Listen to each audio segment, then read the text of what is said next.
Hey, it's Defiant 2 again. I'm on my main account, Defiant 1. In the background, you can probably hear I have a live stream going. It's for a different game called Call of Duty. Just ignore it, it's background noise for me.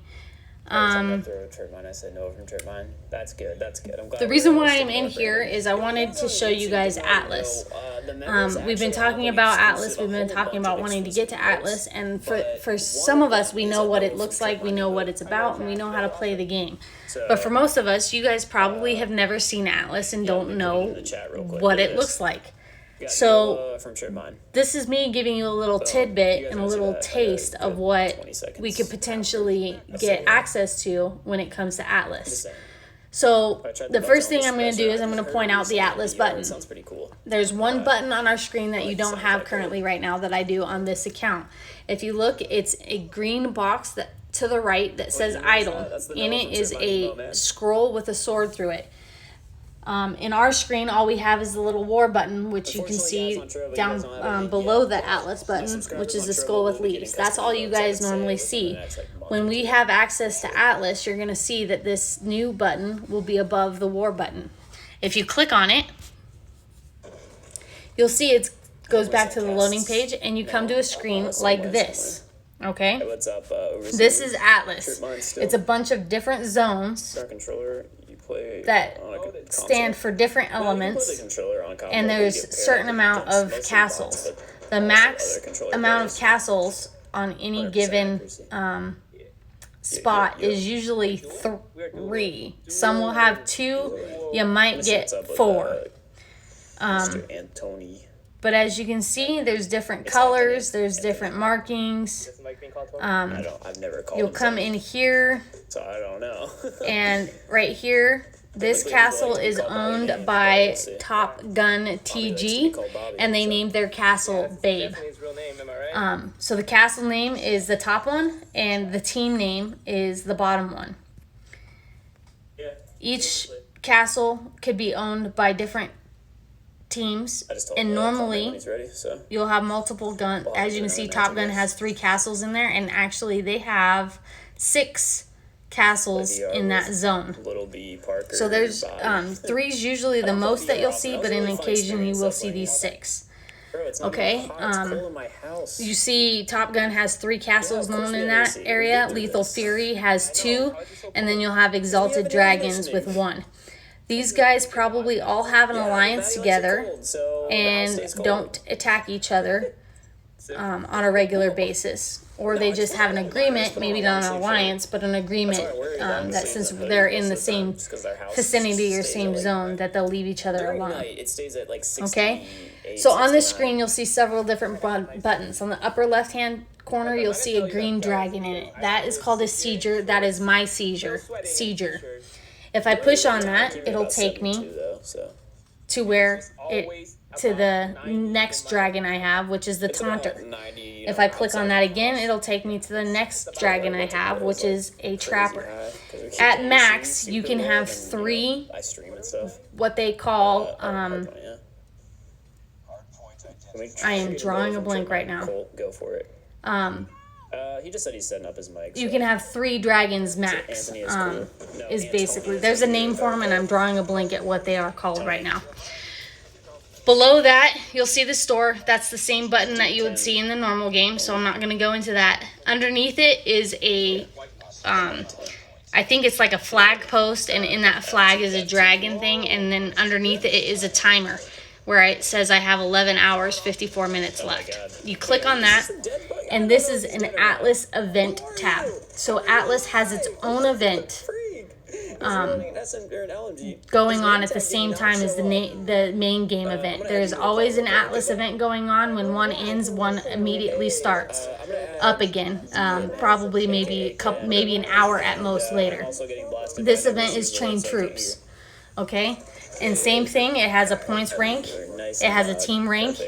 It has prizes that you can earn and claim. In these are all the rewards. You have your crafting scrolls, diamonds, timers, and all your elemental shards that are used to help craft gear. Then you have your That's a really teammate good roll. I think contributions. you Again, enjoy it the call. shows you where you are as far as contributions into your team. Okay? Underneath that events tab is a treasury tab. These are chests. Chests are earned through completing missions and or like weekly missions or whatnot. They're not earned through attacks. You have the season tab. It's kind of similar to the event season dragon tab, but only for this you earn glory. The more glory you earn, which I have learned absolutely zero this season so far. Then you have a leaderboard. Yeah, I'm sure. It was popping up earlier, but apparently it's not up now. And then you have prizes. In the prizes, you have offensive rider gear. So as you can see, the first set are going to be the hand armor, the feet armor, a ring, and a sword. The second tier is going to be for health. As you can see, the first one shows a dragon with 100%. That helps your dragon's attack. And then for the rider health, that's the rest of this gear, which shows a heart and 100%. That's a shield, some pants, a chest protector, and a helmet. And then you have the final gear, which is elite mythic gear. That's mythic gear. It's the top gear you can possibly get. Then you have your defensive gear. Same thing. Then you have your Primarchs that you can boost. So you can boost it up. This one, it adds a 5% combat status buff to your destroyer. So you can pick whatever Primarch you want to upgrade and boost it up by using that. In order to boost it up, you have to earn the Atlas Lotus Blossom badge, which is, I believe, earned through... might be earned through, to be honest, I think attacks for glory. So below that symbol is an open book. When you start a new day, it'll be a little chest that starts off, and it's basically a reward, a daily reward, kind of like in the main game where you can earn, where it gives you tokens. This one gives you either timers, egg tokens, or the ability to produce troops. I usually pick the egg tokens for the breeding event. But I already clicked that, so I can't show you that. But in here is the Atlas quests. You have weekly, achievements, advanced, and basic. And obviously, if you're on the all button, it shows them all. This is how you earn chests and or other goods and rewards. You can see what the reward is underneath where it says upgrade destroyer to level 10. Underneath it shows a reward of 2 chests. So that's the Atlas quests. You complete those goals and you get the rewards. Down below that is a dragon head with a helmet. You click on that and that's going to take you to, again, your 3 dragons. At max you can have. Primarchs are what they called. Not dragons, Primarchs. I finally figured out the word. I just had to click on the button. As you can have 3 Primarchs max. As you can see, I have a Sieger, a Taunter, and a Trapper. You click on any one of these and it'll take you to that dragon wherever they are on the Atlas map. If you click this view tech tree, this is all the requirements. This is the levels, what they gain when you level them up, what's required to level them up. Like I need 9.81 mil gold, and then I also need 39.5k glory. You can transfer glory just like you can transfer XP. So that's what the Primarch tree looks like, and that's how you level your Primarch. And then you'll see this troop tab. You'll click on that. When you want to produce new troops, you'll hit the open tab. As you can see in upper next to the troops tab, you can see a little brown, it's called a hat. There's a brown hat. That's how many troops you have, how many hats you have available to make troops. But you also need gold to produce. So you need hats and gold to produce troops. And the max you can produce with an elite account is 24 24,000 or 2,400. Oh my God, I can't.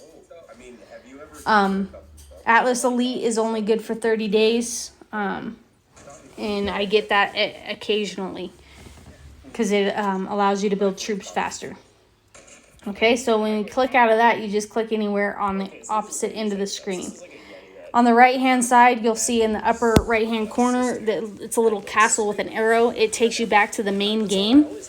Underneath that, it'll show you how much gold you have and how many diamonds you have. Diamonds can be used to help train Primarchs. They can be used for multiple of reasons, help upgrade buildings in Atlas, all that fun stuff. And lastly, you'll have that little arrow off to the side in the middle right-hand side. You click on that, and it's going to show you 6 little symbols. The settings symbol's the same as in-game. You have your leaderboard. It's very similar to the one in-game. It shows you where you're at in the league. Castle's going to be different. This is going to be all the teams' owned castles. So the team I'm on right now has all these castles. Next to it is the bookmark tab. You can bookmark enemy castles or other castles, and you click on them and it'll automatically take you to that castle. Same thing with the team castles. You can click on any single one, and it'll take you there. Next, you have the manage button. This is Atlas related. It'll show you all the castles owned in each zone. So sometimes we have mostly one castle in every zone. There's a zone where we have 2 castles. The red dragon symbol is enemies at that castle. So we have no enemies at the castle. How many players on our team are at each castle represents the green little dragon. The little castle with the 12 underneath it, that's how much you've leveled up the castle. The little helmet symbol is how many troops are at that castle. And next to it is a little castle with a helmet in it. That's castle guards. It's a different thing. You have to hire castle guards in the castle. I'll show you that here in a little bit. Next, underneath the castles button is a battles button. You click on that and it'll take you to your battles usually. You can also click on teams battle and it'll show you the teams battle. As you can see, 0 minutes ago we were attacked. You can click on that and go straight to the castle. Somebody parked their Primarch in what we call no man's land, and that's a red zone. So red zones is no man's land, and next to it is a white zone. These castles cannot be owned by any team. They are a neutral zone. They are safe. You cannot attack dragons at this zone. I don't know why it's symbolizing as though it was hit unless somebody just moved there after being hit. So this is a safe zone. This is no man's land. This is where you can be attacked. You can place your Primarch there to gain glory if you need glory. So you come back over to this tab, the manage tab. You have contributions. This basically tells you what you have contributed and what you still need to contribute. I need to contribute more gold. I also need to contribute more. Trying to figure out troops. I need to destroy more troops apparently. And then below it is assets. This is what I have, where my Primarch's located at, what castle, and how many troops are on it. So there's that. Then you have your mission tab. This right here is just basically rewards. You can get scrolls, egg tokens, timers, and gold, as well as... Nope, that's it. That's it. As you can see, there's a symbol with it. There's a dark symbol, fire, ice, earth, and then there's a wind element. All of that, your rider has to match it. So as you can see next to the rider, there's also a symbol for Bajorn. He's in ice, so I'd have to match that with with this ice symbol right here. And then next is your alliance. This is who we are in alliance with on our team, for our team. And you can have max of 5. So Coming back, we'll click. You'll click on your castle. If you hit this manage button, it'll take you into this screen. Click on that. It'll show if there's any enemies teams, they'll have their team name there. If you click on the team name, it'll show you what Primarchs are there and all the information related. If there was an enemy team, you would click on their name and it would do the same thing. It will pop up how many Primarchs are there and what's on them. You have a headquarters. The headquarters is the foundation for the building, for building stronger buildings. You have a bank. The bank collects resources for the team upgrades. This is a good one to have, guys, because right now, if you get attacked, anything extra you have gets taken by the player. Whereas if you say you're logging off for the night and you don't want your stuff stolen, you can donate it to a bank in Atlas and it won't get stolen, and you can actually get resources back later on. Fort is a boost. The fort boosts defending troops and allows management of free passage and shields. It's basically how we can get to other castles. It's not easy to just go from castle to castle. Tower, it improves troop training costs. And then the refinery improves crafting materials, which builds armor. So that's just a pretty basic rundown on Atlas. I'm sure there's more I could go into detail. There's more I could tell you. But that's just a basic rundown. I just wanted to go over that so you guys can get a little taste of what Atlas is like. If I were to do an attack right now, I could it would stop the recording. But the XP you get in Atlas is 100 times better than what you get in game. So this is why we're striving for Atlas, because you can level your dragons a whole lot better and a whole lot faster if we had Atlas. So with that, hopefully I've given you a little taste. This is what what it looks like if you zoom out. Atlas is a big place. And they'll make it bigger for bigger teams because they're trying to get, I think, to a point where all the leagues and all the levels can join in. But that's what it looks like from far away. That is sick. But that's just a rundown on Atlas, guys. And as you can see, there's little coordinates down here above the chat. You click on those coordinates and they can copy them, and that's how you paste coordinates into chat. So it's quick and easy, so that way you can say, hey, we're being hit right here. You copy and paste those coordinates into our team chat, and then anyone can click on them and go straight to that castle. So that's just it. That's just a basic rundown. Again, I'm sure there's so much more I could probably tell you guys, but right now I just wanted to give you a little taste of what Atlas was like. So with that, that's going to be the end of this video. Hopefully we get there someday and you guys can experience what I've been experiencing on this account for years now. So with that, Defiant 2 is going to be signing out, and I will talk to you later.